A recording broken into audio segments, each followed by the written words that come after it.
Jesus is a man that helps us and created us. Jesus created us and created our body parts. If we didn't have any body parts, then we couldn't move. He always loves us, and he gives us time to think and be respectful to us. God's Son, the Holy Kid, because he died on the cross for our sins. He wants to save us, and he wants us to be safe. My mother died when I was 4. I went to the home when I was 10, and I can't remember all the details or more right now. But anyway, I had a hard time getting situated there because it was so different, from home. But anyway, they were good to me, and I wanted to be a missionary. And I realized more then than ever what Christ meant and how my future was going to turn out.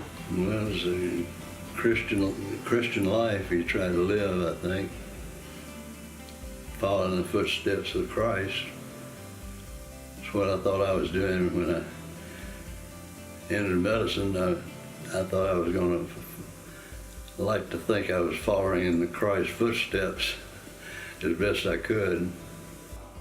I was fortunate enough to marry a Christian, and she kept trying to bring me into the church, but I wasn't interested in it.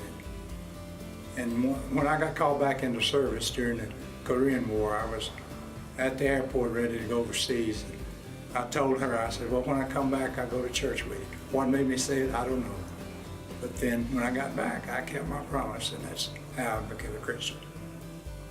When Dr. Alexander called me about coming to South Holland as a DCE, it was just a tremendous assurance that this was God's will. And I think that's really the best way that I've known this is I felt right about these decisions. Perfectly right. And I know that isn't true for a lot of people, but I have. I really have. Well, I hope that my children have the love of Christ like we have tried to teach them, and we have 9 grandchildren and 4 great-grandchildren. And I hope our love of Christ will be passed on to them. I don't know that there's a single time that I can point to that Christ's presence changed my life. I do know that my life is shaped by the presence of Christ. There's a prayer that I use every day as a part of my devotions.